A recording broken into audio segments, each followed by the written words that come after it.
Bismillahirrahmanirrahim. Assalamualaikum warahmatullahi wabarakatuh.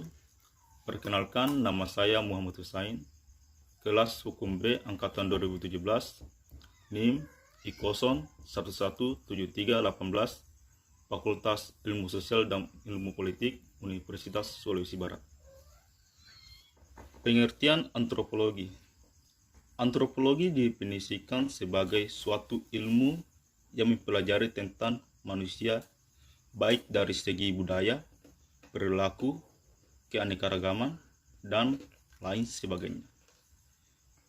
Istilah antropologi berasal dari bahasa Yunani, yaitu berasal dari kata anthropos dan logos. Anthropos yang berarti manusia dan logos memiliki arti cerita atau kata atau ilmu. Jadi dapat disimpulkan antropologi mempelajari manusia sebagai makhluk biologis sekaligus makhluk sosial. Pembagian antropologi dibagi atas 4. Yang pertama, antropologi ekonomi, kedua, antropologi politik, ketiga, antropologi pendidikan, dan keempat, antropologi hukum. Jadi di sini saya akan menjelaskan tentang antropologi hukum, yaitu adalah salah satu cabang ilmu pengetahuan dalam mempelajari pola-pola sengketa dan penyelesaiannya pada masyarakat yang sederhana maupun masyarakat yang mengalami modernisasi.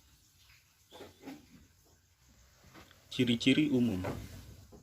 Yang pertama, tidak membatasi kajian hanya pada masyarakat dan kebudayaan tertentu saja.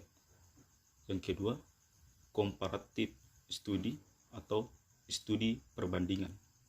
Yang ketiga, masyarakat dipandang secara terintegrasi dan holistik. Yang keempat, antropologi hukum adalah ilmu yang bersifat empiris atau teorinya harus didukung fakta. Ruang lingkup antropologi. Yang pertama, etnologistik, yaitu mempelajari manusia dari sisi daftar kata-kata, susunan bahasa, dan tata bahasa. Yang kedua, prasejarah dan prahistori, yaitu mempelajari manusia sebelum mengenal huruf. Manusia sebelum mengenal huruf disebut zaman prahistori, sedangkan setelah huruf disebut zaman histori. Yang ketiga, etnologi, yaitu mempelajari asas-asas manusia dengan mempelajari kebudayaan dari sebanyak mungkin masyarakat di dunia.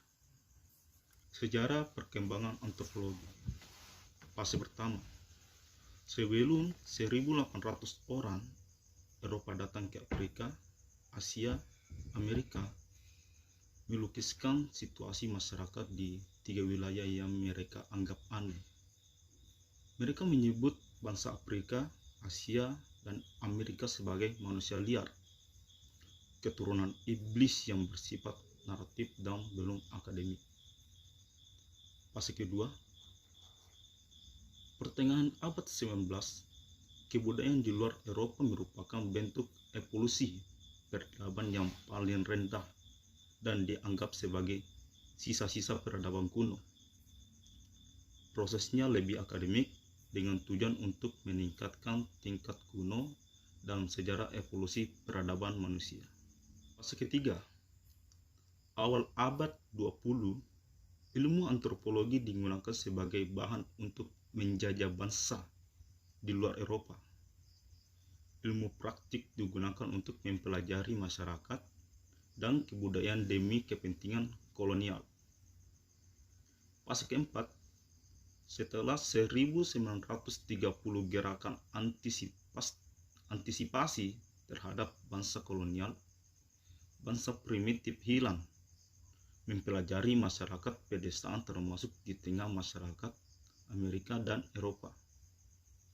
Tujuan akademik dan praktik yaitu mempelajari manusia dan masyarakat untuk membangun peradaban bangsa. Objek kajian. Objek kajiannya itu ada 6. Yang pertama, norma hukum yang ada dalam masyarakat. Kedua, kelembagaan hukum. Ketiga, perilaku atau budaya hukum dalam masyarakat. Keempat, perubahan dan faktor perubahan hukum. Yang kelima, interaksi hukum dan manusia. Dan yang terakhir, yaitu bekerjanya sistem hukum. Metode pendekatan. Yang pertama, historis, di mana metode ini mempelajari perilaku manusia dalam aspek sejarah, yaitu bagaimana kebudayaan manusia atau manusia itu berkembang. Yang kedua, normatif, yaitu budaya dan hukumnya. Yang ketiga, deskriptif, melihat hukum yang nyata atau hukum yang berlaku tanpa melihat hukum apa yang ideal untuk ditetapkan.